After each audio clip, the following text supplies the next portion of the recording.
Hi, my friends, sunny sunflowers and dancing daffodils. Ready? Today's book is a little girl named Miriam.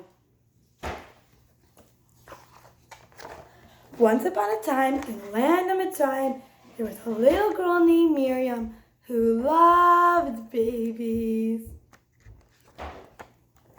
She loved their soft, silky hair, scrunched up faces, and their tiny pink fingers. She would hold a wiggly, crying baby close to her and make funny noises. One day, Paro, the king of Mitzrayim, called for Miriam and Yocheved.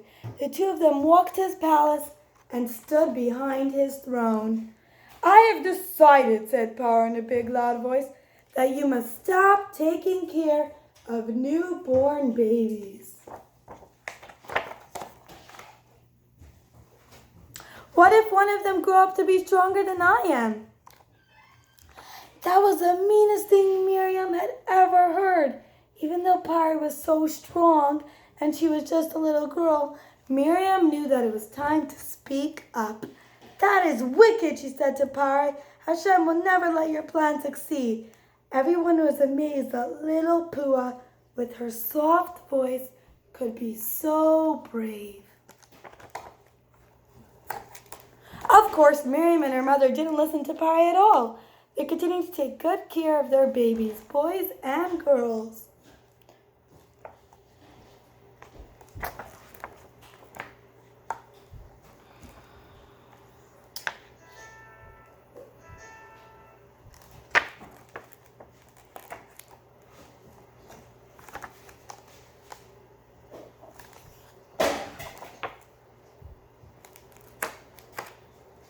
On a fine Shabbos day in the springtime, Yocheved had a baby, and sure enough, it was a boy.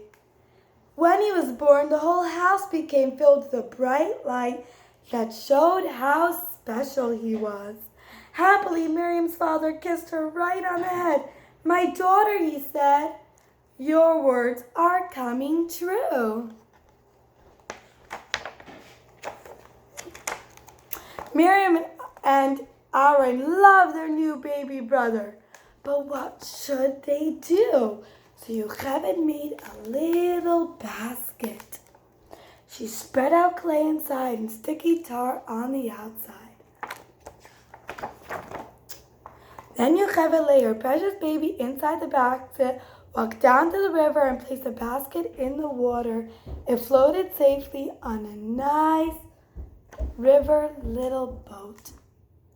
Miriam stood by and never took her eyes off the basket. What would happen to her baby brother? Would he ever have the chance to lead all of the Jews out of Mitzrayim one day? Just then, Miriam saw Paro's daughter, the princess of Mitzrayim, coming down to the river with many helpers. "Look, a basket," said Paro's daughter. She stretched out her hand and reached the basket. Miriam watched as Paro's daughter lifted the crying baby out of the basket. Poor baby, he must really want his mother to feed him. Suddenly, the little girl named Miriam had a great idea. "Would you like me to go call a Jewish mother to feed the baby for you?" "Oh, yes," said the princess. "Please go." Filled with happiness, little Miriam ran faster and faster than she'd ever run before. She ran all the way home without stopping and called her very own mother. Yocheved was amazed that little Miriam could be so clever. Years later, the baby grew up to be Moshe Rabbeinu, who really did lead the Jews out of Mitzrayim. And it all started when little Miriam spoke up. That's a book called A Little Girl Named Miriam.